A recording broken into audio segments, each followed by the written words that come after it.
Assalamualaikum warahmatullahi wabarakatuh. Ada satu kearifan namanya hidup itu apa? Hidup itu adalah cari sebanyak mungkin supaya hidup itu tidak tergantung pada banyak hal. Jika misalnya cara berpikir orang-orang modern itu sebenarnya banyak orang-orang ilmuwan yang nggak ngagumi Amerika. Bukan karena angkuh ndak.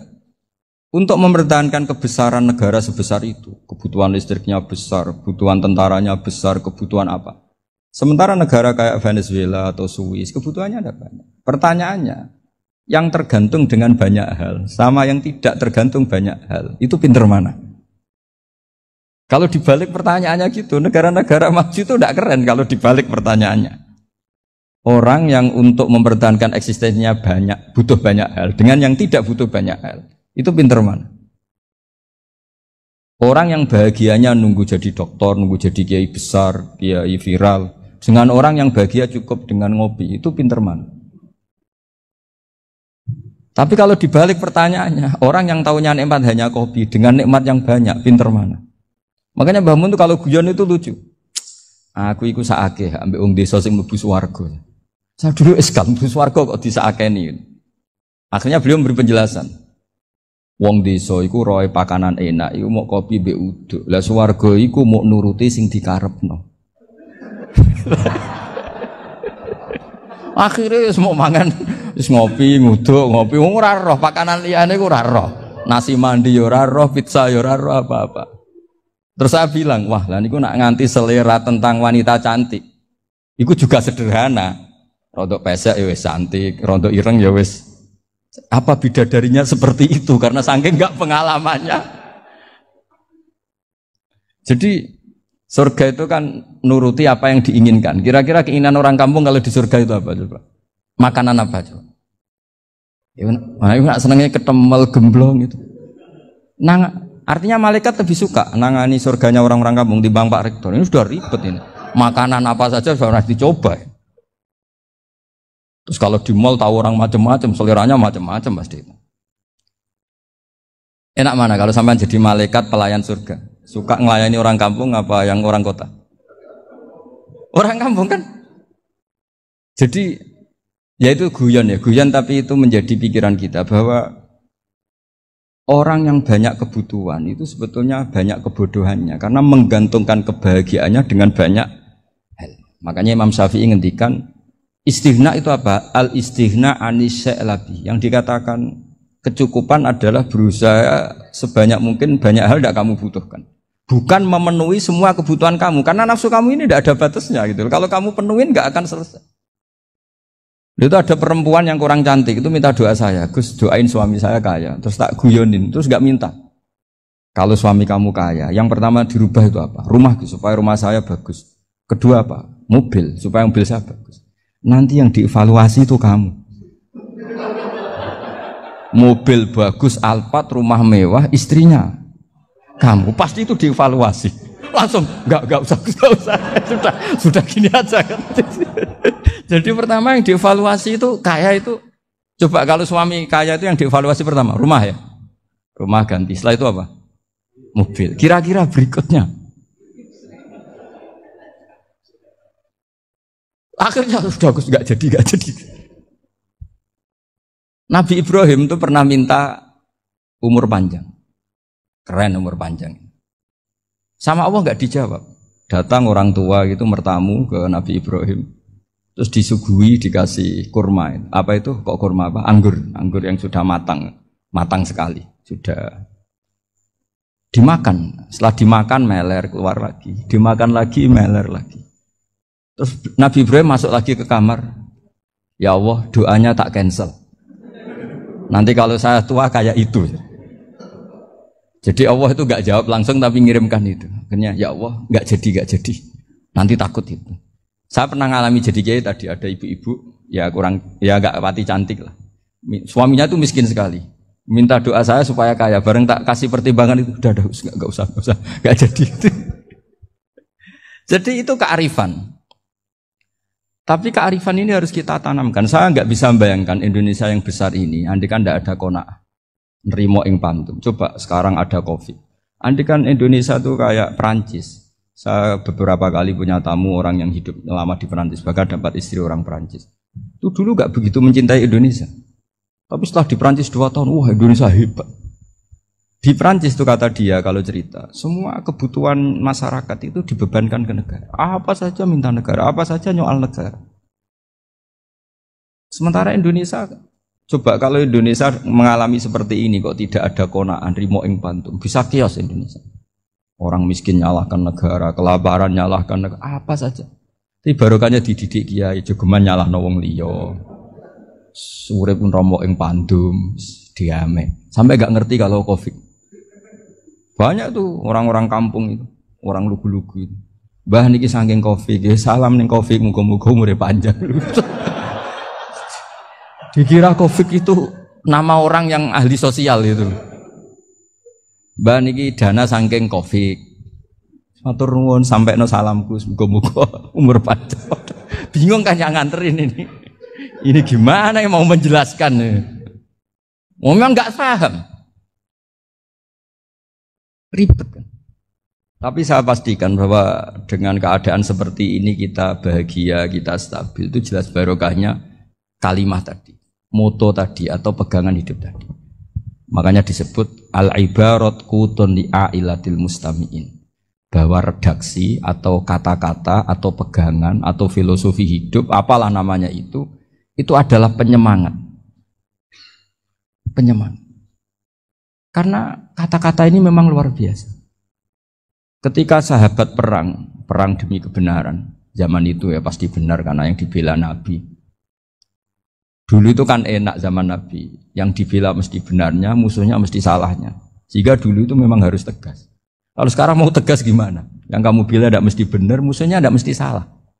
Ribet kan kalau misalnya saya tukaran sama Pak Rektor, kamu mau bela mana kan bingung. Saya tidak mesti benar, saya tidak Nabi. Pak Rektor apalagi nggak mesti benar lagi kan? Ribet kan? Jadi kalau kita mau perang sekarang itu mau pede gimana? Enggak. Makanya banyak ulama sekarang tuh mau tegas tuh nggak berani karena ya banyak hal yang abu-abu lah wilayahnya. Misalnya pilihan presiden atau pilihan bupati, pilihan menteri. Kamu mati-matian bela itu, yang kamu bela tidak mesti benar, musuh kamu tidak mesti salah. Misalnya pilihan bupati, wah ini kabupaten ini baik kalau bupatinya ini, yang satu bilang ini, terus tim suksesnya kamu tanya, kamu yakin? Ya tidak juga. Lah kenapa semangat? Kan saya botohnya, paling alasannya ya itu aja, bukan yang lain. Beda dengan zaman Nabi, nabinya mesti benar, Abu Jahalnya mesti salah, kan enak aturan mainnya jelas. Singkat cerita dalam perang itu banyak sahabat yang ngalami luka, ngalami apa gitu. Kemudian curhat ke Nabi, ya Nabi gara-gara derekkan jenengan, ngikuti jenengan saya harus ngalami seperti ini, seperti ini. Ngiranya orang itu diapresiasi sama Allah keluarnya itu. Ternyata sama Allah gak diapresiasi. Malah diturunkan ayat intakunu ta'lamuna fa innahum ya'lamuna kama ta'lamun wa tarjuna minallah ma'ala yarjun. Kalau kamu sakit karena perang, orang-orang kafir itu ya sakit. Itu saja berani padahal demi kekafiran. Wa tarjuna minallah ma'ala yarjun. Padahal kamu punya nilai lebih yaitu berharap kepada Allah yang mereka tidak punya. Saya jadi kiai itu ya kadang mangkel. Karena yang benci ya benci, yang seneng itu ngel-ngel loh kayak Pak Bejo. Jadi semuanya ribet. Nah iya, yang benci ya ganggu, yang seneng ya ganggu, tambah nemen. Seribet. Tapi kalau sudah ingat bandar narkoba, mereka berhadapan dengan polisi, kadang ditembak karena kesalahannya terlalu fatal. Antar persaingan mereka juga bisa tembak-tembakan karena merebut pasar narkoba. Itu saja mereka berani. Kok kita yang jadi kiai kadang dicium tangannya, dihormati gak berani, hanya takut apa ya, musibah-musibah kecil lah, atau problem-problem kecil. Lah iya, kalau kita bandingannya gitu. Kalau kamu mau tahajud kedinginan, itu masih nanti dihisap Allah itu gitu. Maling ayam itu keluar malam-malam, hanya dapat ayam. Itu gak takut dingin. Ya gak takut digebuki masa. Kamu mau tahajud saja takut dingin. Makanya nanti hisapnya orang soleh itu nanti dijajarkan orang dolim. Terus diperbandingkan. Wah itu habis kamu kalau itu. Jadi misalnya Unisula mau rapat, tapi ini malam, kalau malam dingin nanti sama masuk angin. Wah, anak-anak pang di perapatan aja berani kamu. Kalau sudah perbandingannya gitu tuh ribet kita nanti. Makanya itu kalimat itu moto atau filosofi hidup. Sehingga diulang lagi nasihat itu. Iyam saskum korhun fakodu masal koma korhum mislu. Kalau kamu kena luka, orang-orang yang nggak benar juga akan kena luka. Itu aja berani demi ketidakbenaran. Masa kamu demi kebenaran enggak berani? Akhirnya orang itu, ya itu kalimat, itu heroik. Makanya kita ini penting ya, makanya tadi himne Unisula dimulai kalimat thayyibah. Karena kalimat ini yang menjaga kita kalimat ini. Misalnya tentang Tuhan. Kenapa orang Islam imannya kokoh seperti ini, termasuk yang sudah hidup di Amerika, di Australia, di mana-mana. Itu ya barokahnya ajaran atau barokahnya kalimah. Saya sebut kalimah saya pakai bahasa santri. Karena la ilaha illallah itu dalam tradisi santri disebut kalimatu haqqin alaiha nahya wa alaiha namut wa alaiha nub'ats. Ada yang riwayat wa biha nub'ats insyaallah taala minal aminin. Kenapa mereka di mana-mana meskipun sekolah di Amerika, di Australia, bahkan di Uni Soviet tetap mukmin? Itu barokahnya ajaran yang benar. Allah itu siapa? Tuhan. Tuhan itu sifat dasarnya apa? Awal. Dia harus wujud awal sebelum makhluk yang lain. Sehingga ketika ada negara yang maju, yang tertib, manajemennya tertib, masyarakatnya makmur, tapi punya Tuhan yang tidak seperti itu, tidak awal, itu sudah gak nyaman. Karena ndaklah keren Tuhan saya, karena Tuhan saya itu al-awwal, zat yang pertama. Tuhan saya keren lah, zat yang gak mati. Tuhan yang gak mati, yang gak pernah mengalami kematian. Sehingga tontonan atau yang dilihat kenikmatan-kenikmatan yang lain ini tidak mengubah dia pendirian tentang Tuhan. Karena mantapnya satu kalimat tadi, bahwa Tuhan itu ya harus satu, harus awal, harus tidak mati, tidak rusak, tidak mengalami apa-apa yang membahayakan. Sehingga ketika ditawarin Tuhan yang lain, meskipun menjanjikan secara finansial atau kemakmuran, mereka gak tertarik. Itu coba, itu barokahnya makmur apa barokahnya ajaran? Barokahnya ajaran. Sering negara Islam itu kalah makmur dengan mereka, tapi barokahnya ajaran ini tetap apa? Tetap Islam. Makanya Nabi Ibrahim, Nabi yang sukses bikin wa ja'alaha kalimatam baqiyatan fi. Di antara tugas suci Nabi Ibrahim dan semua Nabi adalah wa ja'alaha kalimatam baqiyatan fi aqibi. Nabi Ibrahim itu Nabi yang diberi gelar Allah. Dia adalah Nabi yang menjadikan kalimat tauhid itu kalimat yang abadi. Fi akibih, di anak turunnya, di semua generasinya, baik anak turun karena gen maupun karena pembinaan, karena pendidikan. Ini penting sekali saya utarakan karena apa? Satu kehidupan itu sebenarnya digerakkan oleh kata-kata, oleh moto kalau bahasa modern. Sehingga banyak ulama mengatakan al-ibarat kutun li'ailatil mustami'in, bahwa redaksi atau moto atau pegangan hidup itu penggerak kehidupan. Sehingga sebetulnya manusia itu digerakkan oleh kalimah-kalimah itu, oleh moto-moto itu, oleh prinsip-prinsip hidup itu. Misalnya orang Palestina itu tiap hari ke pasar gitu. Mereka ke laut gitu. Ditanya, kenapa tidak takut tembak Israel? Jawabannya lucu. Kena tembak ya mati, enggak makan ya mati. Enggak kerja ya mati. Ya sudah, sama-sama mati ya mendingan aktivitas normal. Tapi saya tidak menyarankan itu untuk melawan COVID. Ini cerita saja nanti. Kamu jangan provokator itu, karena ini wilayah sensitif. Jadi banyak orang yang poligami. Kalau ditanya alasannya gitu, istri satu ya cerewet, dua ya cerewet, mendingan 4. Ya banyak ya gitu. Tapi ada yang kebalikan, istri satu cerewet saja hampir jantungan, apalagi 4, tinggal matinya kan gitu. Itu semua yang menggerakkan itu kalimat. Kalimat itu satu pegangan. Banyak orang loh yang nggak ingin jadi rektor tuh banyak loh Pak Bejo. Jangan kira semua dosen ingin jadi rektor.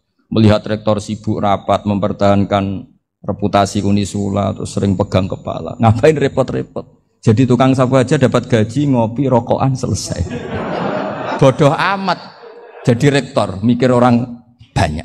Banyak loh orang yang nggak ingin jadi presiden tuh banyak. Karena ngopi nyaman, gak ada yang ganggu. Mau tidur sampai jam 9 siang juga gak ada yang ganggu. Sehingga mereka melihat pegawai negeri itu gak keren, orang kok diatur jam, disiplin. Itu memang cara Allah membagi rahmat. Mau kamu apakan coba? Cara syukurnya dia seperti itu. Bapak saya dulu tuh sering ngajarin saya, diajak jalan-jalan pagi-pagi.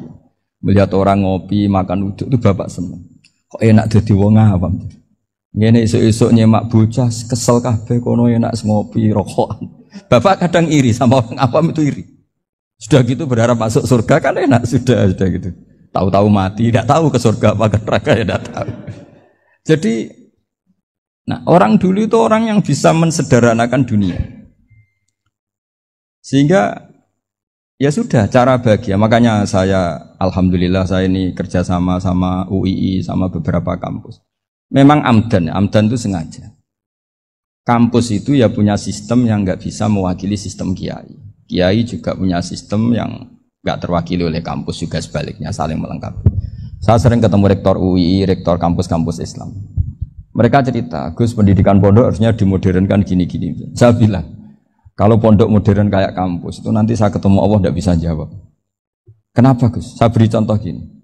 Kalau misalnya perempuan perawan lah atau apa saja, pokoknya perempuan mau tanya tentang menstruasi atau haid. Kalau semuanya sistem kampus, dia harus kuliah dulu. Registrasi dulu, kuliah dulu, bayar dulu. Dan dapat jawabannya nunggu mata kuliah pas itu. Bandingkan kalau sistem pondok, saya tuh sering ke pasar sama anak saya dicegat sama ibu-ibu. Gus, anak saya ngalami gini-gini, keluar darah terus menerus, nggak 6 hari tapi 1 bulan penuh. Itu hukumnya apa Gus ya? Nanti saya mau sowan ke jenengan. Nggak usah sowan di sini aja. Ya sudah. Sebelum mengeluarkan darah yang rutin seperti itu biasanya haidnya berapa hari? 6 hari ya sudah ikut yang 6 hari, yang lainnya istighatsah. Ngoten tok Gus, ya udah ya. Begitu terus di masalah udhiyah. Ya coba kalau semuanya pakai sistem kampus, daftar dulu, bayar dulu. Jadi ini nggak ada jawabannya, nunggu mata kuliah itu. Baru dapat jawaban, itu biasa nggak sholat bertahun-tahun karena belum ada jawaban tentang itu. Ya itu kalau misalnya orang mati, tahunya cara memulasara jenazah itu nunggu kuliah dulu, pas mata pelajaran itu dulu, baru menangani orang mati. Berarti orang mati itu tergeledak semua. Tapi kalau kiai kan enggak. Kesini orang mati terbakar, kalau dimandiin malah badannya copot-copot, itu gimana hukumnya? Ini ada orang mati Gus Kendat, ini disolati apa enggak? Ada orang mati oplosan itu disolati enggak? So sering ditanya gitu. Gak usah registrasi Pak Rektor. Gak usah registrasi, gak usah daftar, gak usah seminar. Makanya kalau orang kampus wani kiai itu ya kualat tenang gitu. Karena ini yang on time. Tapi pondok seperti saya ya ikrar seikrar-ikrarnya. Pentingnya kampus. Karena melatih efisiensi waktu, disiplin, tata kelola manajemen. Sehingga kita ya hormat. Tapi tadi, kita harus saling melengkapi. Sehingga saya tunjukkan ke publik bahwa saya hormat sekali sama polisi, sama tentara. Coba kita bisa apa ngadepi bandar narkoba kalau enggak polisi? Bisa apa coba menjaga NKRI kalau enggak tentara? Begitu juga, ya sudahlah kita memang fa'inayadawahi ma'al jamaah. Kita berkah itu kalau bersama-sama. Enggak bisa kita sendiri. Nah lalu orang kayak saya itu ya beberapa kali sebetulnya saya itu ditawanin jadi doktor honoris causa apa. Kekhawatiran saya satu Pak Bejo. Takut pas gak punya uang, itu dokter gak ada duit kan gak pantas gitu. Jadi repot gitu, daripada beban lah sudah lah, gak usah dokter. Jadi kalau gak punya uang ya pantas, terus kalau ngebis ya pantas. Suatu saat kalau mati gak ada yang hadir ya pantas, enggak dokter gitu. Kalau sudah dokter kok masuk neraka, kayaknya apalagi rektor kampus Islam kok masuk neraka itu kan kok kayak agak pas itu. Misalnya rektor Unisiola ditanya mungkar nakir, nggak bisa kan kayak gimana gitu. Makanya harus sering ngaji saya supaya nggak malu di depan mungkar nakir. Masa rektor ditanya mungkar nakir nggak bisa. Harus berani bentak. Ini saya rektor loh Pak mungkar nakir. Masa. Kalau wali-wali dulu berani. Masyhur di cerita wali-wali ditanya marabbuka manabuka. Saya ini guru tauhid. Kok kamu tanya marabbuka manabuka yang ngotok? Kamu tidak pernah ngaji, enak aja tanya. Jadi wali-wali itu ya rileks ngadepi mungkin. Saya akan rileks wali di Bang Pak Rektor. Saya yakin itu. Karena wali itu lebih dekat. Tapi ini kesalahan yang tidak maksiat. Insya Allah dimaafkan Allah Subhanahu Wa Taala ini karena kesalahan itu ada dua, ada kesalahan yang maksiat, ada kesalahan yang tidak maksiat. Saya punya komitmen terhadap agama ini. Baik tadi yang dikatakan Pak Rektor, ada unsur ulama, ada unsur habaib, ada unsur pengusaha, ada unsur birokrat. Di antara kenangan-kenangan saya dari Syekhina guru kita bersama Kiai Haji Maimun Zubair, beliau itu sering dawuh, sering ngendikan, dan itu saya sampaikan juga ketika 7 hari wafatnya Agus Robah, cucu Mbah Maimun, putra Agus Subah. Di antara yang beliau katakan itu adalah sok hak agama itu sing gawe pegawai negeri. Itu berkali-kali beliau ngendikan gitu. Ya saya agak bantah. Lah kalau santri, Bah, ya santri karuan mesti gawe agama, tapi sok ben sing gawe pegawai negeri. Setelah saya jadi kiai dan penelitian, saya itu berkali-kali didatangi dokter, tentara, juga polisi. Mereka sering bilang gini, Gus saya ini dokter negeri. Saya ke NTT, ke Papua, karena saya muslim, berkebutuhan Islam, maka dibikinkan musola, dibikinkan masjid. Kalau kiai tidak bisa, bikin sendiri urunan mau narik siapa. Mau narik tarikan di jalan yang mau nyumbang siapa. Tapi kalau kebutuhan negara, karena tugas negara, ya difasilitasi negara dan tidak dianggap misionaris karena negara. Begitu juga di beberapa negara yang non-muslim kayak di Argentina, di Venezuela, itu ada masjid, ada kajian Islam ya karena duta besar. Dan itu aparat negara. Disinilah kearifan para ulama berkoalisi dengan umarok dengan makna yang positif bahwa agama ini harus ditopang umarok, sistem negara. Tentu di situ ada tentara, ada polisi, ada macam-macam. Kita sebagai kiai juga enggak berdaya di depan para bandar narkoba apa-apa kalau enggak ada BNN. Kita mau apa dengan korupsi kalau enggak ada KPK. Sehingga kearifan para guru-guru kita, mulai Mbah Maimun, bapak saya sendiri, NU, Muhammadiyah, semua ormas-ormas Islam itu pasti maulah kerjasama. Karena kita siapa kalau enggak kerjasama. Dan di antara pesan Rasulullah SAW adalah yaduwahi ma'al jamaah. Jadi apa ya, kebersamaan itu sudah berkah. Fa inna yadallahi ma'al jamaah. Jadi berkah. Lalu kenapa saya kalau ngaji bawa kitab? Ini agak sebetulnya itu lazim. Lazim itu suatu yang harus. Tapi karena kelamaan mubalek itu tidak pakai kitab. Seakan-akan bawa kitab itu yang aneh. Sebenarnya aneh mereka. Karena begini logika simpelnya ya. Umat Nabi ini berhak dapat apa coba? Berhak dapat warisan yang paling luhur, paling hebat, paling jernih. Apa itu Quran dan hadis?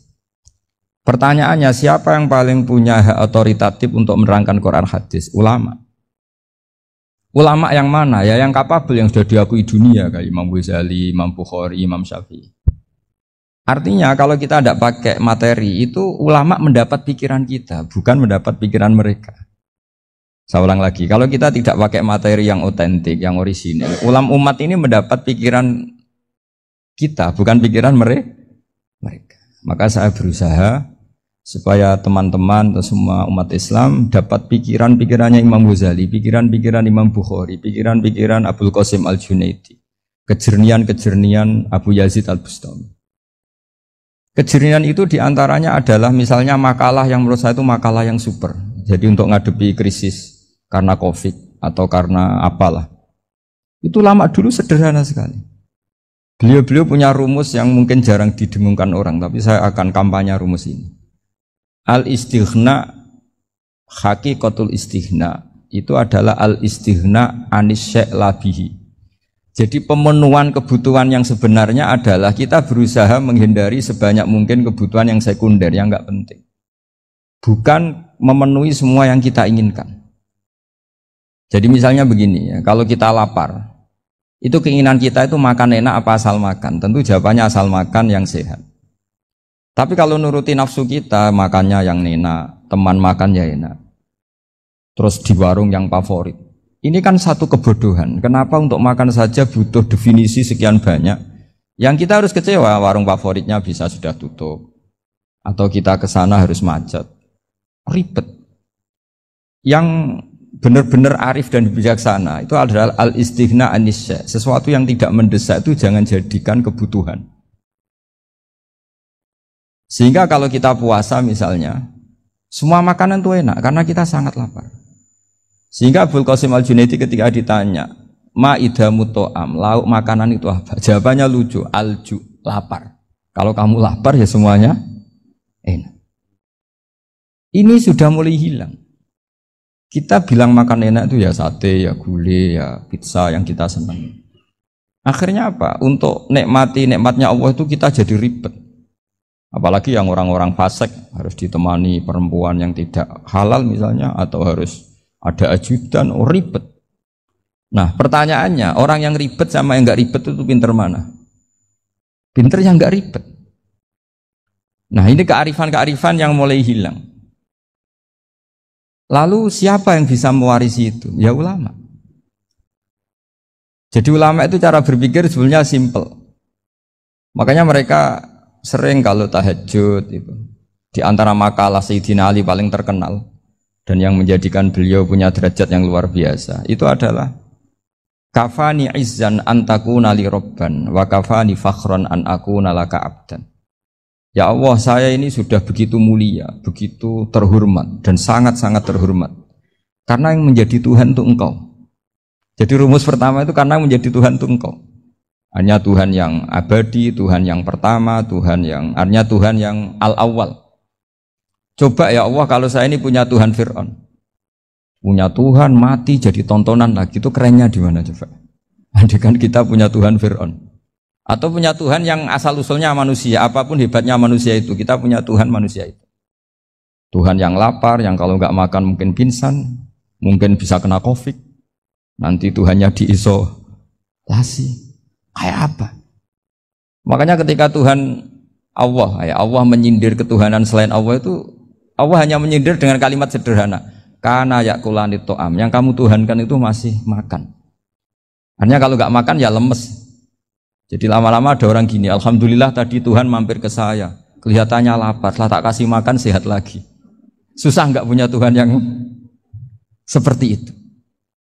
Beda dengan Tuhan kita. Tuhan yang nggak butuh makan, nggak butuh minum, al-qayyum, zat yang berdiri sendiri tanpa butuh yang lain. Al-awwal, sebelum ada langit bumi sudah ada Tuhan kita yaitu Allah. Bandingkan dengan Tuhan-Tuhan yang dipertuhan yang lain, yang adanya setelah bumi, misalnya Fir'aun dan sebagainya.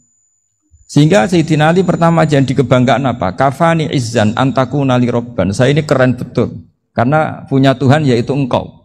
Tuhan yang lahul asma'ul husna, Tuhan yang semuanya punya kebaikan, punya keabadian, punya keagungan. Terus wa kafani fakhron an akuna laka abdan, dan saya bangga sekali karena saya menjadi hambamu. Kalau saya jadi hambanya Pak Rektor ribet kan, sudah tak hormati ternyata nanti tidak rektor, ya kan ribet kan.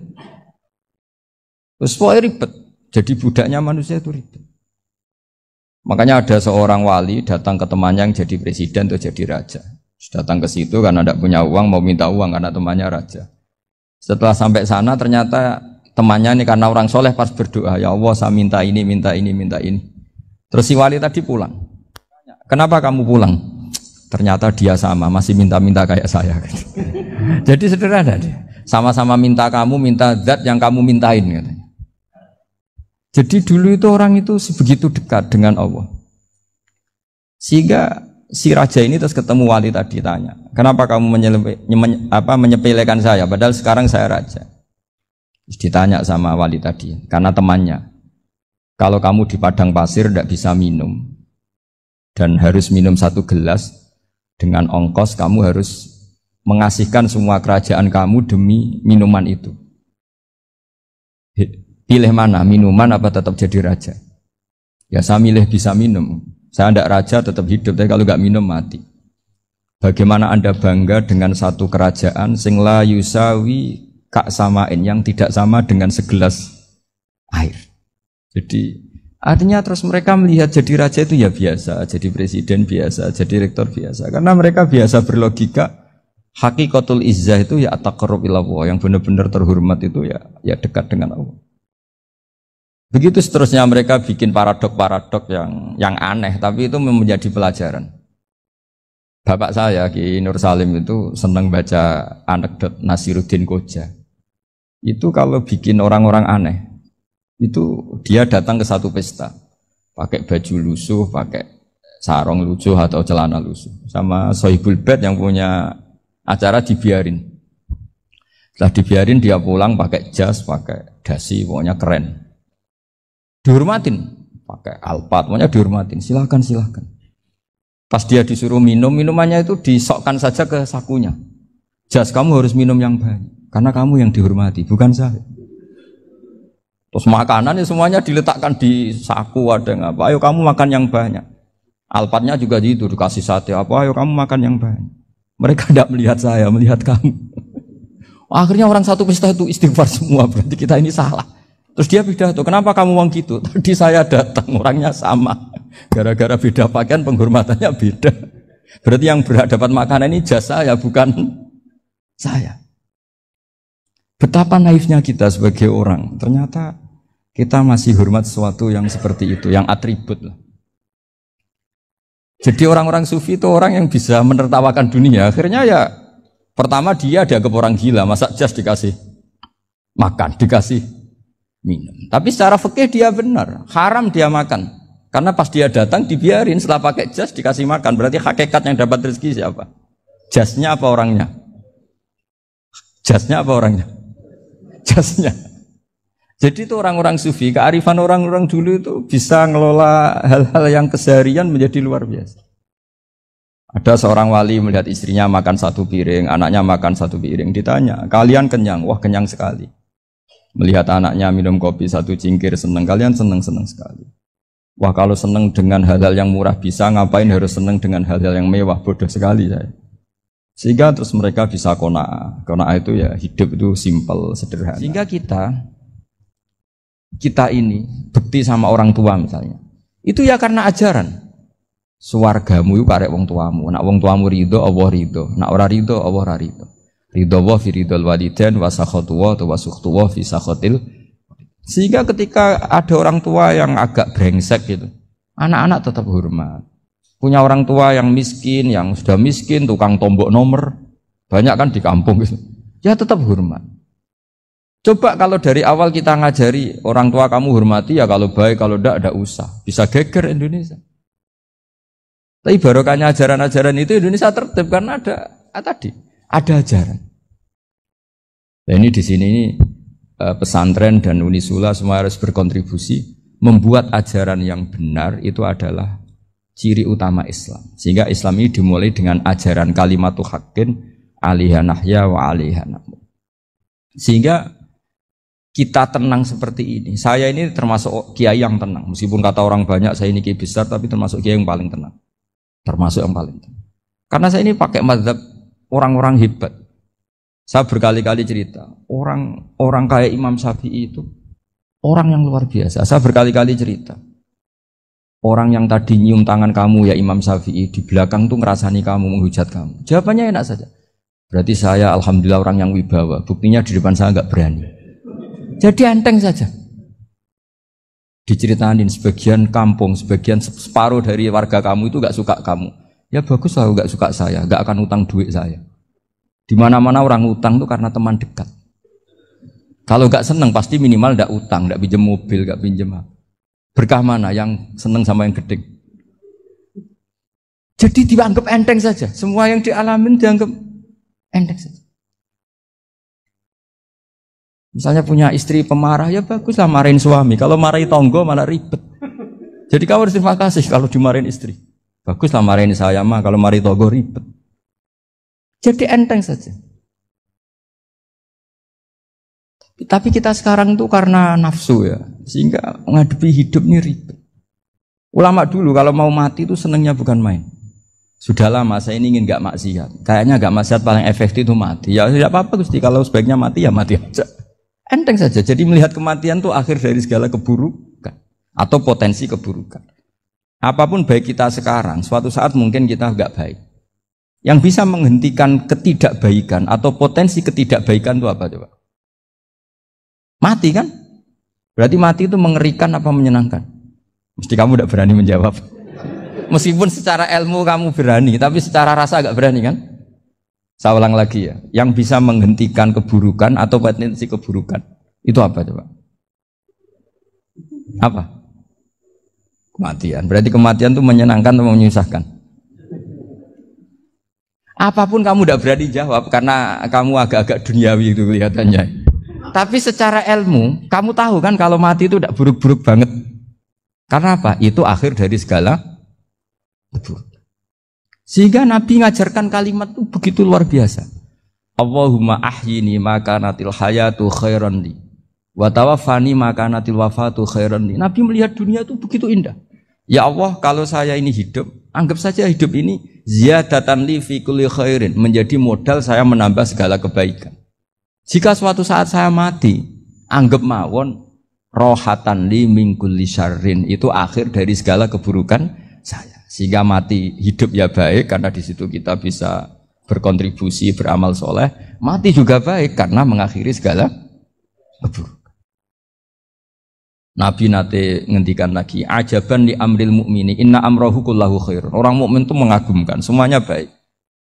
In asobathu na'ma syakara fakana khairan lah. Kalau baru dapat nikmat, dia syukur, maka itu baik. Wa in asobatu dharra sabara, kalau dapat masalah mereka sabar, itu juga baik. Sehingga orang mukmin dua sisinya pasti baik. Itu juga kalimat, maksudnya moto atau pegangan hidup. Nah, berikut ini saya beri contoh, ini kenangan saya, ini contoh terakhir. Masalah jadi orang terkenal maupun tidak. Di sini dicontohkan Imam Ghazali di halaman 367 di kitab saya 367. Juznya 3 di kitab Ihya Ulumuddin. Di sini beliau cerita betapa untuk menjaga ikhlas sebaiknya orang itu tidak terkenal, tidak syuhrah, tidak terkenal. Oke, itu kita sepakat ya, karena kalau terkenal mungkin orang dipaksa publik dengan tanda kutip untuk selalu berbuat baik, tapi karena jaim lah, jaga image atau apa. Tapi ketika dibalik pertanyaannya, kamu rela yang terkenal itu orang nggak benar, sementara yang orang benar itu nggak terkenal. Lalu masyarakat taunya yang tidak benar. Kalau pertanyaannya dibalik gitu, orang baik wajib terkenal enggak? Kalau pertanyaannya dibalik seperti itu, dokter yang benar tidak terkenal, yang malpraktek terkenal. Kamu ingin kondisi seperti itu? Gak ingin kan? Kampus yang bagus nggak terkenal, kampus yang bagus nggak terkenal, yang nggak bagus. Nah, artinya apa? Gara-gara olah kata, olah pikiran, ini logika jadi rubah. Lagi-lagi apa? Jawaban itu ada di kata-kata sebetulnya. Makanya bab-bab seperti ini tidak usahlah kita berdebat, berpolemik. Sebaiknya orang itu humul, menutup diri, apa sebaiknya orang terkenal, itu nggak perlu seperti itu. Sudah terserah Tuhan saja.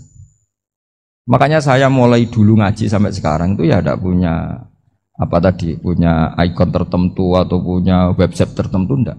Sudah terserah pangeran. Saya juga enggak sok suci materialistik atau enggak, ya enggak mikir saya. Bukan apa-apa ya, karena saya ini kiai, jadi biasa urusannya sama Allah, enggak sama makhluk. Jadi pusing kalau sama sarah-sarahnya makhluk itu pusing. Meskipun rektor kalau nasihati saya pasti tidak saya terima, itu tetap makhluk, itu sudah ada ngefek kalau saya itu sudah ada itu. Bukan karena saya sombong, ya memang makhluk betul gitu, bukan. Cuma nasibnya bejo aja, tapi makhluk tetap makhluk. Saya beri contoh ya. Ini makalah yang ditulis Imam Ghazali. Ya, i'lam aslahakallah anna aslal jah wa intisarus sayyid atau sayyidi wal istihar. Bahwa mazmum itu. Balil mahmudu al-khumulu illa man saharahu wa ta'ala linasri dini min ghairi takallufi talabi syuhrati minhu. Jadi kalau kamu ingin ibadah kamu selamat, ya kamu jangan terkenal. Tapi resikonya adalah kalau kebaikan itu tidak terkenal, maka gak dikenali. Kalau gak dikenali berarti masyarakat hanya punya percontohan yang tidak baik, karena yang baik tidak terkenal. Jadi itulah ulama-ulama dulu. Jadi apa-apa itu dibanding-bandingkan. Kemudian nanti kelihatan, jawabannya itu kelihatan. Jadi ulama dulu itu biasa ngarang misalnya afatun nikah, sisi negatifnya nikah, harus ngurmat istri, harus macam-macam, kalau terlantar itu ya dosa. Seperti tadi Pak Marsudi cerita Kalau orang ngapalkan Quran itu takut lupa. Kalau lupa itu jadi dosa. Pertanyaannya, kalau semua orang takut lupa, takut dosa, semua orang nggak hafal Quran karena potongan-potongan lupa. Cara berpikir tidak seperti itu. Kalau berpikir ya namanya hafalan ya inginnya hafal, kan nggak ingin lupa. Lah nanti kalau takdirnya lupa karena hal-hal yang dimaklumi oleh syariat itu nggak yang termasuk dosa. Yang dosa itu lupa takliwiri udhrin syar'iyyin, lupa yang tidak ada sebab yang apa? Syar'i. Tapi lupa bawaan EQ-nya tidak bagus. Lupa bawaan sering dibentak. Oh itu enggak masalah karena bawaannya orang tertekan itu ya lupa. Coba kamu hafal Quran. Terus punya kredit jatuh tempo. Pas hari itu aku yakin enggak cerdas sudah. Itu bawaannya orang tertekan itu pasti lupa. Jadi ya saya teruskan ya. Jadi terus ada makalah yang sangat bagus sekali tentang itu. Saya baca ya. Wa yadullu ala dzalika anna Allah azza wa jalla amaral anbiya'a bi idharil amali lil iktida wa khassahum bi mansibin nubuwah. Wa la yajuzu ayyudhanna bihim annahum khurrimu afdhalal amalen. Jadi orang yang terlalu mendewa-dewakan khumul itu menutup diri. Oke itu baik karena dengan khumul, dengan menutup diri Anda tidak riya, Anda tidak pamer. Tapi kata Imam Ghazali, kamu juga harus ingat di antara syaratnya Nabi itu harus mengumumkan kalau beliau itu seorang Nabi. Harus memaklumatkan kalau beliau seorang Nabi supaya bisa diikuti. Caranya sholat harus diumumkan sehingga Nabi itu mengatakan harus jamaah. Karena dengan cara jamaah itu bisa shollu kama ra'aitumuni sholli. Coba kalau Nabi sholatnya nggak diperlihatkan, kamu harus sholat yang benar. Caranya gimana ya Rasulullah? Itu rahasia. Bingung nggak kira-kira? Bingung nggak? Ya misalnya amal rahasia selalu lebih baik. Terus ada pertanyaan, Nabi ngendikan kamu sholat yang benar. Caranya gimana Nabi? Ya itu rahasia. Terus gimana coba?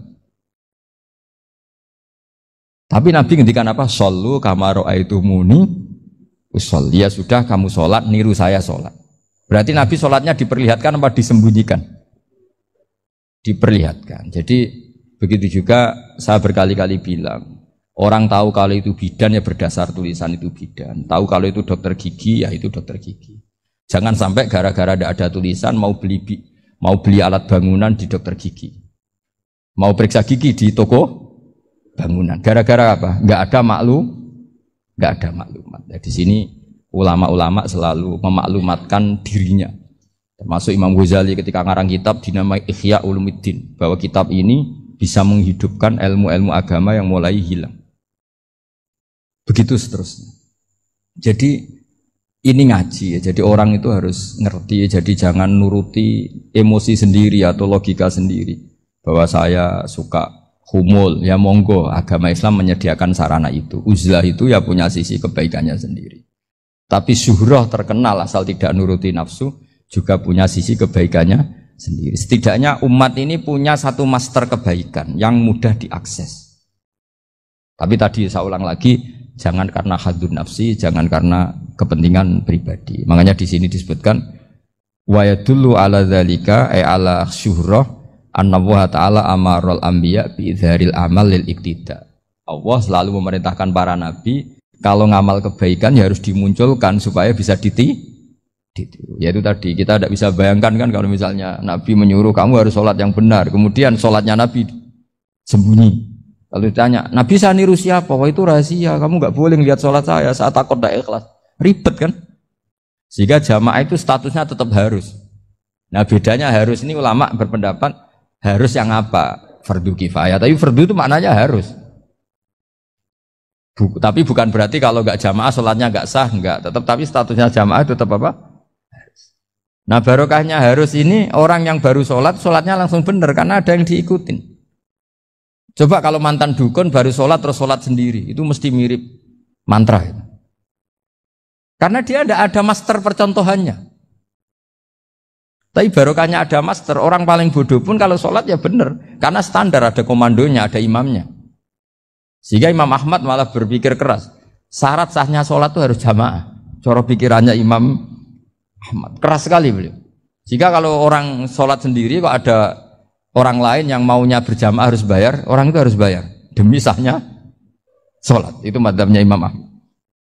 Tapi kalau madzhab Syafi'i hanya mengatakan itu fardu kifayah. Yang kalau satu komunitas nggak mau melakukan semuanya apa? Ya jadi ini sebelum sesi ringan tanya jawab hanya 2 saja tanyanya, nggak boleh banyak-banyak. Nanti nggak pulang-pulang saya. Jadi tak baca lagi biar dapat berkahnya Imam Ghazali.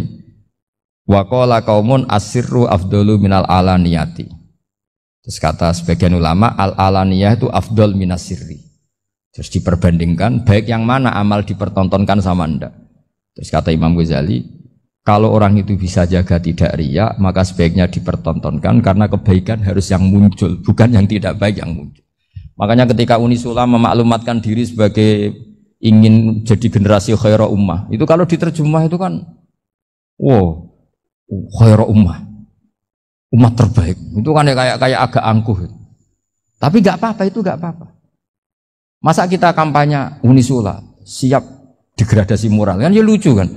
Masa jualan gitu kan ya lucu. Ya sudah, kita memang ingin mengkhidmati ummah, berbakti dengan umat, membantu supaya jadi generasi khairan apa? Tidak apa-apa, dimaklumatkan supaya dengan itu umat punya sarana. Oh kalau ingin jadi khairan ummah, kuliah di sini. Jangan lalu enggak gitu. Ya sama kita dokter, maklumatkan saja dokter gigi, dokter kandungan, dokter bedah. Sehingga orang kalau mau bedah ya jangan ke dokter kandungan. Jadi barokahnya maklumat ya. Jadi saya mohon sekali ini, saya sendiri sebetulnya orang yang enggak siap terkenal sebetulnya, tapi ya sudah terserah Allah saja. Kalau itu cara Allah menyebar kebaikan, ya monggo. Pokoknya kita tawakal saja sama Allah Subhanahu wa Ta'ala. Nah Allah kira-kira yang ngono lah, meskipun itu laisa kamislihi syai'un, tapi sebab bayangno dari awal hubungannya Allah ya kekasih sitok iku sing jenenge Muhammad. Tapi sebelum itu kan harus dibikin mukadimahnya. Bumine digawe, engko manggon dina ra takekno bumi. Umat-umat sing bidol ngene iki digawe engko piye nek sing nak nabi iso nyafaati nak ra gawe bulet-bulet terus kanggo apa syafaate. Bikin lah bulet-bulet. Wis kira-kira ngono, wis pikir-pikir dhewe, pokoke ngono lah. Nak ora pamer bangeten ora. Bengak nak mulutan ra paham. Ya tapi mau wis ora paham ra bengak. Paling gak kan nak didelok nabi kok adoh, wah semangat. Lah ya masalah wis ra paham terus ngomong mbek ngantuk maca kan wis ra paham ra. Semangat kan lumayan untuk nilai apa? Semangat. Jadi men takoki malaikat, penyanyi dangdut semangat. Kowe maca maulid kok gak semangat? Semangat ngawur. Takoki malaikat kan semangat. Nah, paling gak kan lumayan apa? Lumayan. Syukur-syukur ya semangat yo paham. Tapi ora usah dadi santri dadi kiai, nah paham apa? Ya jadi jenis apa? Jadi eling-eling ya dalam semua ulumul Quran atau ulumul tafsir kaidah sitok. Nak Allah ngendikan iku mesti ana fi nazaril aini. Nak gak ngono wong sak donya kafir kabeh. Lha ora kafir piye? Misale ki nyifati Allah ngene, alimul ghaibi dzat sing mirsani barang ra ketok. Coba ghaibun binisbat ilaina apa ilallah? Ilaina. Di depan Allah enggak ada barang ghaib. Bocah kandhane kok angel. Mane ngaji to, ora tau ngaji do kecangkeman. Ya misalnya Allah bersifati alimul ghaibi dzat sing pirsa barang ra ketok. Terus mbok arani barang ra ketok binisbat ilallah ya kafir Allah kok muni ra ketok. Indawa gak ana barang ghaib. Indawa zahir kabeh, mar'iyun kabeh, ma'lumun kabeh. Tapi ana istilah bil ghaibi binisbat ilaina. Nak swarga neraka iku barang ghaib binisbat ilaina karena kita tidak melihat surga neraka. Tapi binisbat ilallah ya maujud, ma'lum, zahir. Mergo di depan Allah gak ana barang. Mane alladzina yu'minuna bil ghaibi binisbat ilaina. Dong ya? Alhamdulillah ya pasanan tenan. Ya semoga enggak paham berapa mau enggak niati nyenengno guru. Jadi wong muni paham kemungkinane loro. Nak paham tenan yo paham, nak ora paham ganjarane nyenengno guru. Dosane bodoni. Ora paham kok muni apa? Nggih. Ya monggo pangeran dhewe sing ngitung. Nak muni nggih nyenengno guru, tapi bodoni. Nak muni durung paham ku jujur, tapi nyusalno guru. Milih ndi? Mending gawe wis nggih. Engko tak istighfarno lah, gampang. Hubungan mbek Allah iku luwih gampang timbang mbek kowe, napa? Ka Allah iku dat sing apian. Lan cara kaidah fikih iki atuk urusan mbek pangeran timbang mbek urusan Bani Adam. Mergo hakwa mabniun alal musamaha. Allah iku urusan mbek wong digawe gampang. Dene urusan mbek wong wah ribet apa? Buakhil ribet. Kamane kowe kodok iku pengiran jaluki sepuro gampang. Tapi nek nggo duwe kancamu dhisik akrab lah kok wis ora cocok. Eling. Ribet hak adami apa? Ribet. Ya dadi mulane cara wong saleh-saleh watuk urusan mbek pengiran timbang urusan mbek Bani Adam. Mulane jare Sufyan Ats-Tsauri ana wong desa ditakoki. Wong desa iku sing madzhab Sufyan Ats-Tsauri. Kula termasuk pengagum Sufyan Ats-Tsauri. Ana wong desa takok Kanjeng Nabi, "Ya Rasulullah, dimben nak sing kula mati sing ngisap sinten?" Kanjeng Nabi ono lugu. Allah. Baguslah kalau Allah. Terus wong mulai wallahi santai mulai. Terus diceluk Nabi. Betul rene nah. Kok iso muni bagus piye? Selama ini hubungan saya dengan Allah baik-baik saja. Pasti nanti ketika ngisap ya baik-baik saja. Lah nek sing ngisap polisi utawa raja bingung lho. Menungso ribet. Kanjeng Nabi akhirnya Fatihah hadzal Arabi. Jebule pinter to. Dari selama ini hubungan saya dengan Allah baik-baik saja. Allah ora tahu tak gaji, ora tahu tak kei dhuwit, Allah ora tahu tak tulungi, justru selama ini nulungi aku. Jadi Allah selama ini hubungannya saya dengan saya baik-baik saja. Pasti nanti juga baik-baik saja. Iya saja. Jadi kan Nabi, ya Rasulullah jimen nak mati sing ngisap sapa? Allah. Baguslah mulai santai. Kanan terus Nabi. Berdua, iya maksud piye?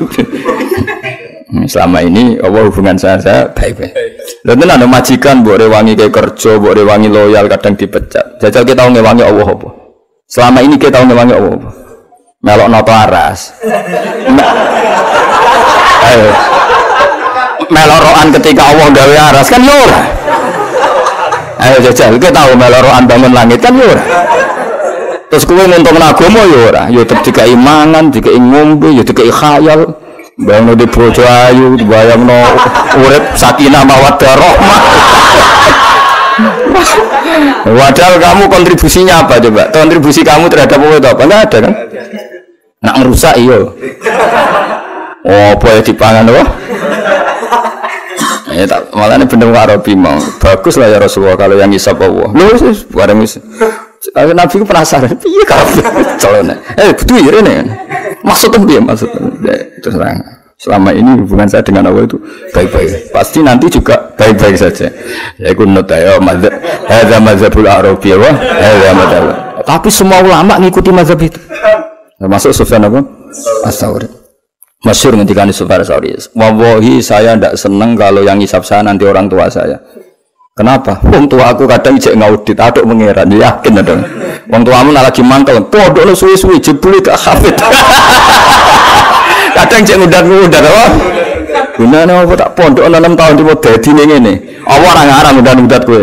Lah kok wong ngudat-ngudat piye? Wong person aku bakal gak hafid. Jadi orang ngarang diudat-udat kan wis pirsa. Masuk ke 10 tahun yo ilmu motok kene tok. Kan wis pirsa. Tapi nak wong tuamu kan harus dikhayal loh. Mondok 6 tahun jadi khotib, wah munggah mimbar terus laris pidato kan dikhayal. Jebule bareng mulai mendagang kan. Wis ngono bangkrut to. Wah mesti mudat-mudat nyanyi mesti apa? Nyanyi. Lan Allah gak ngarah. Kenapa gak ngarah? Mergo kowe gagal ya ora ngrugeno Allah. Dadi santai wae Allah. Malah kowe goblok ya wis pancen tak tulis ngono cuma wis sesuai rencana wae. Sesuai rencana. Jadi kayak pinter Allah ya raga, goblok ya raga kaget, santai wae, santai. Ya wes, saya wes seneng hisab apa, turut hisab tuamu. Hisab Allah, lewat malaikat apa langsung? Langsung. Sing ora tak kandhano, tak laporno. Ada di sesuai sing syukur, apa? Sing syukur, sesuai pangeran. Jadi kamane semua itu dibikin dengan susunan sedemikian rupa. Supaya kabeh ku indah. Kabeh iku indah. Ya kira sembarang nak cara kiye-kiye nak mlepok iku jarene. Bayangno misal iro madhep munggah nak udan piye ngono. Jarang faleng-faleng pinter bayangno. Piye bayangno nak iro madhep wah nak udan yo ono. Sing ape bayangno ngono iku ya sapa.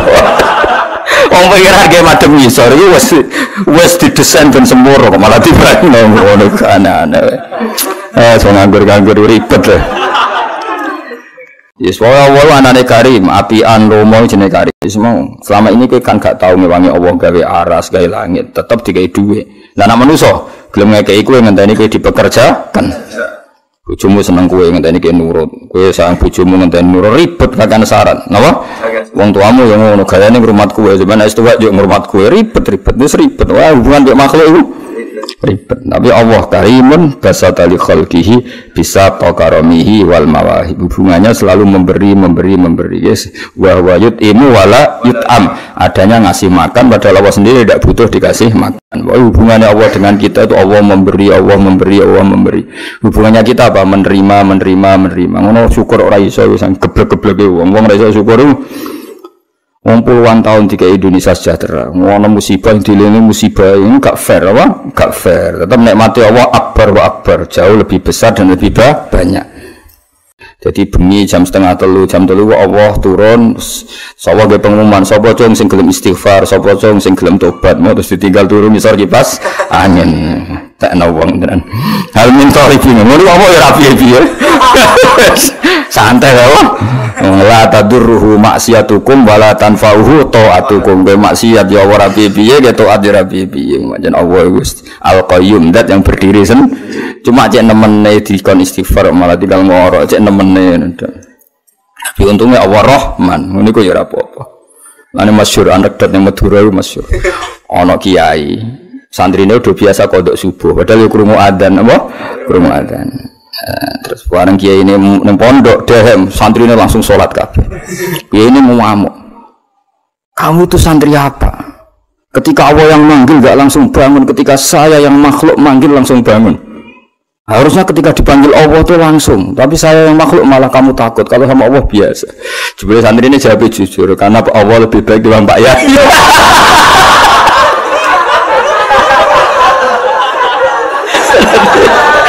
Ya santri ini jujur, karena Allah lebih baik dibanding Pak Kiai. Nah untungnya santri pas ditanya ini, pas Kiai ini didolani master suhu nih. Terus dikandani Kiai ini, yo, nah aku bener santrimu. Oh, nah itu bener santrimu. Kami itu santri apa? Dipanggil Allah nggak langsung jumreka, nggak langsung bangun. Tapi nah aku singgung langsung bangun. Kenapa ya?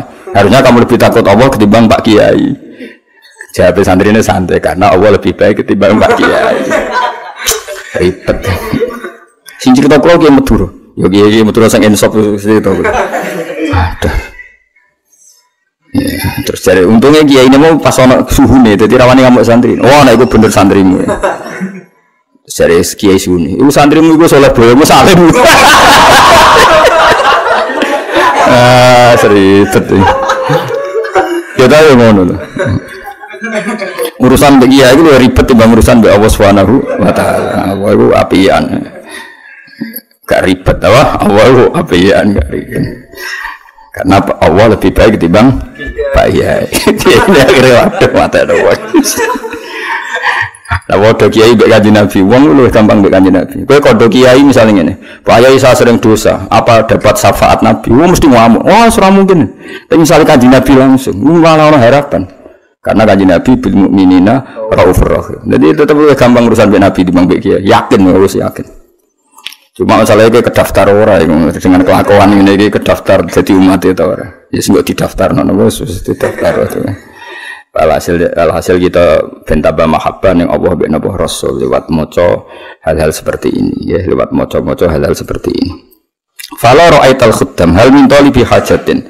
Ana ta wong sing golek hajat, fauni la mongko ngeke ingsun sangka kata ana la yunilu napa ana la yunilu berhubung ingsun unilu napa unilu. Terus fa'in fa'li sabab. Nah, fa sabab termasuk iso nasabna fi'il mudhari'. Jadi fa jawab itu termasuk iso nasabna fi'il mudhari'. Mulane ana la yunilu berhubung ingsun unilu berhubung nasab napa faunila angka ngekekno ingsun hu ing wong al-matalib ing sing digoleki. Kalau rakyat mengkon lamun ningali sira al-khuddam ing pira-pira pelayan kiaman halis sing ngadeg alat akdam ngatasi pira-pira dalamaan. Akeh wong soleh-soleh sing bengi-bengi ngadeg tenan salat waqt jadu bidumu isawakib. Wis ngadeg posisi nangis. Jadi lomo maksudnya air matanya diberikan untuk nangisi dosane. Wal qoma baina nadin wa ta'ib wono sing nangisi dosane ora sing tobat wa khaifun li nafsi yu'atib ada yang menyalahkan dirinya sendiri yu'atibu modu wa abike minadzunubi ilaihi harib ono sing lari dari dosa. Sakjane wong saleh ngene iku, paham maksude ora terus turu ngisor kipas angin niku paham. Tapi nak niatung turu kipas angin nikmati rahmate Allah. Muga-muga disepuro pangeran. Muga-muga disepuro pangeran. Gusti kula tak istirahat sesuk deres. Sebelum sesuk ora deres malah ngopi. Ajane malaikat tuh seneng ketika Gusti kula turu tapi niate ben sesuk deres. Jebule tangi turu ngopi. Aduh. Ngopi yo ora ben derese semangat. Jebule bareng wis ngopi jagongane semangat. Aduh. Ribet musa wong-wong amatir ini seribet to kan. Lah ngono ku pangeran yo rapi-rapi ya, Bang. Pangeran ya rapi, tapi wong tuamu sing bengak-bengok. Nah, pangeran yo santai wae no. Selama ini kan baik-baik saja tuh. Nanti 6 tahun gitu dari pondok ya santai. Wong tuamu sing geger wae. Karena ndak sebaik Allah. Napa? Ndak sebaik Allah. Wa hakul adami iku mabniun alal musyahah repot. Wa haqqu mabniun alal musamahah. Pangeran iku gampang. Enak bae urusan mbek pangeran enak. Ngene kula niku seneng dhewean mbek pangeran sowantes. Roh manusa pusing. Pusing. Fala yazaluna mengko ora kingsir-kisir sapa wangke fil istighfari ing dalem istighfar hatta yakufa sehingga dadi nyegah apa kafun nahar ya penyegahan warina dzuyulal hoyahib ing akhire pira-pira kelalian. Hoyahib hoibah manane barang sing lali. Maksudnya mereka selalu istighfar sampai terhentikan oleh adanya siang. Wong bahasa faswae napa hatta yakufa kafun nahari dzuyul jama'i dzulun wa akhirus syai. Mulane kados sareng ngeten iki sing ngisor jenenge dzulun apa? Mergo akhirus syai jenenge apa? Dzul. Mulane bahasa Arab catatan kaki mudayyal napa? Mudayyal mergo di paling bawah napa? Di paling bawah. Jadi mereka mengakhiri istighfar karena sudah siang. Fayauduna mongko bali sapa wong akeh fakot fazu hale teman-teman wis entuk sapa akeh bila matlubi kelan barang sing digoleki karena semalaman istighfar ketika pagi sudah mendapatkan apa yang dicari. Ya misalnya sing istighfar ya kasil di sepuro pangeran, sing kepengin tujuan ya kasil tujuane disemadani pangeran. Mergo dekne donga di saat ijabah. Mergo dekne donga di saat ijabah yaiku idza baqiya sulusul lailil akhir. Wa adrakulan metu sapa wong akeh ridul mahbubi ing ridone zat sing disenengi. Walam yaud ahadun nan ora bali sapa ahadun alqami wa huwa khaibun iku wong sing tuna. Ndak seorang pun yang melakukan itu kemudian dia kembali dalam keadaan rugi. Mergo Allah ora bakal memberi kerugian pada orang yang seperti itu. La ilaha illallah. Muga-muga barokah ngaji ono sing lakoni. Lakoni lho cung-cung pisan-pisan. Wis ora misale ora bendina pisan-pisan. Paling gak iku tau nglakoni. Sampeyan ketemu malaikat tau nglakoni. Mati ngawur dadi. Pembiro pisan tapi tahu. Lah menara tahu blas ribet ya lho. Pisan-pisan. Nglakoni pisane perkara kere, mesti ora perkara istighfar niate no. Kere utange akeh terus eling pangeran. Asline ora niate eling. Gara-gara kasusnya akeh eling pangeran terus pangeran dilibatno asline yo ora tau eling pangeran barang utange akeh terus eling pangeran berarti ilinge krana utang gak krana Allah eling utang terus eling nek ana Allah dilibatno kelakuan kok ngono padahal ora melok duwe utang ngono ribet ben rabi ra payu rabi terus donga Allah dilibatno ya Allah istajib doa malaikat kabeh di Fatihah nggo apa wasilah jare malaikat aku ora ben rapi sampe kowe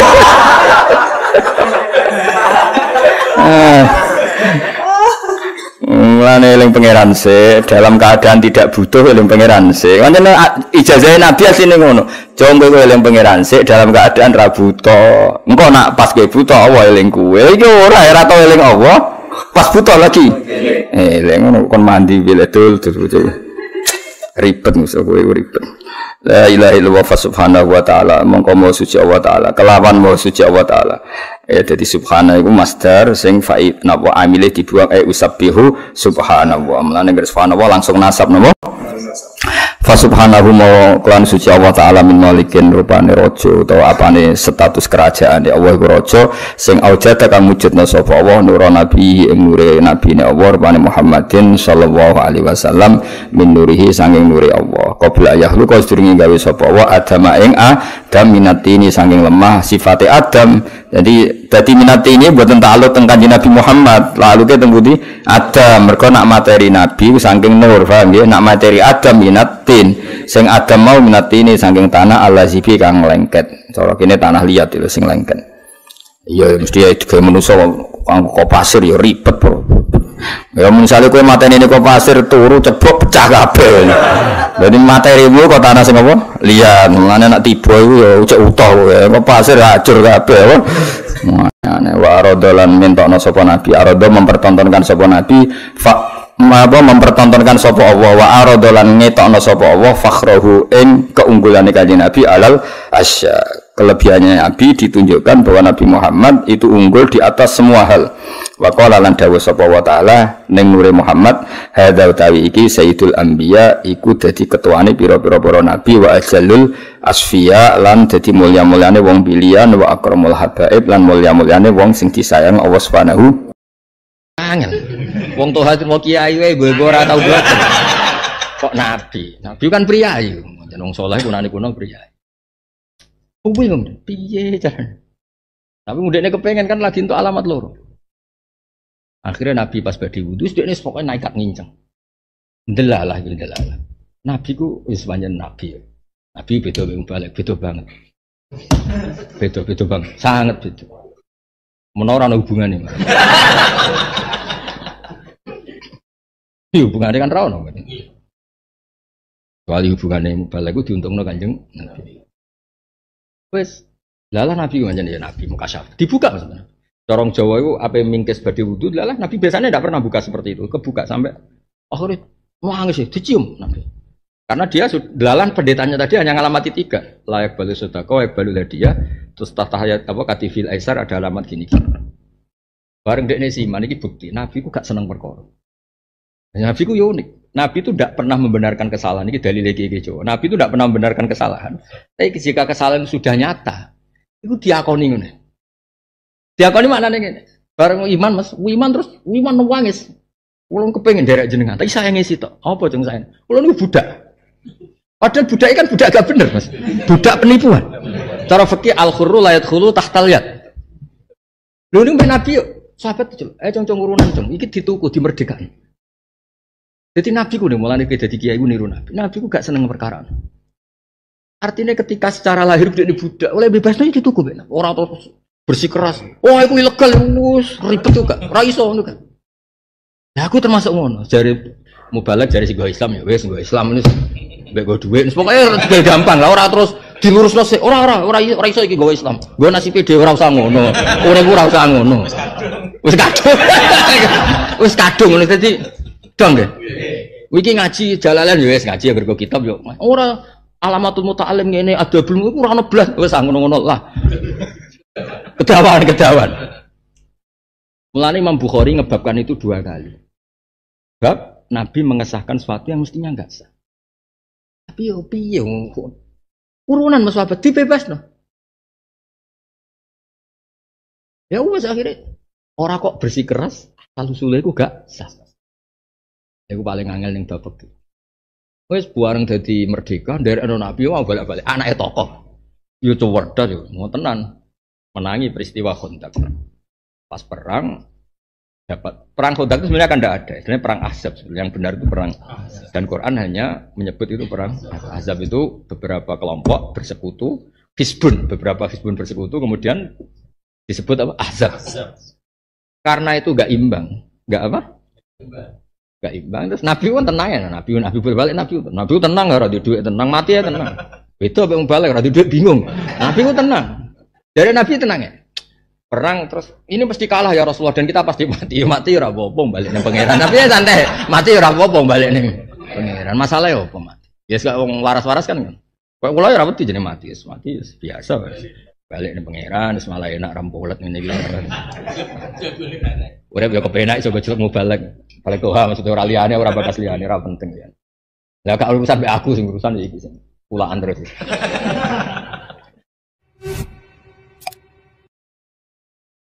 Wes bareng wis nyerah Mas, teori apapun wis nyerah.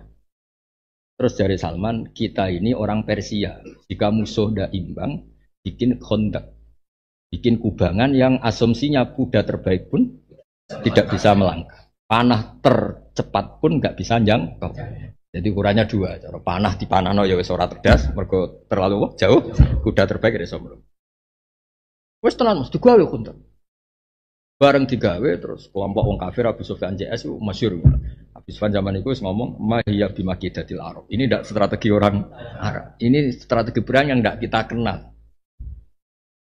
Ya wes akhirnya tunggu Mbak Yusufan. Muhammad duwe nganti piro? Baro kepung. Engkau Muhammad kelaparan sama metu-metu dhewe. Lah kendiran sing dinali lucu itu. Dinali ning pojok, ning ujung niku, ujung kontak. Ketemu koncone, kanca akrab, cek kafir itu kanca akrab. Wah, li opo ngene, ono Joko kowe. Wah, nayu balik karo haji to ngono ora. Gak ulama karo. Orang-orang ketemu. Ngenteni kula ora ora. Model dia mendelok wajah kiai badal. Joko kowe.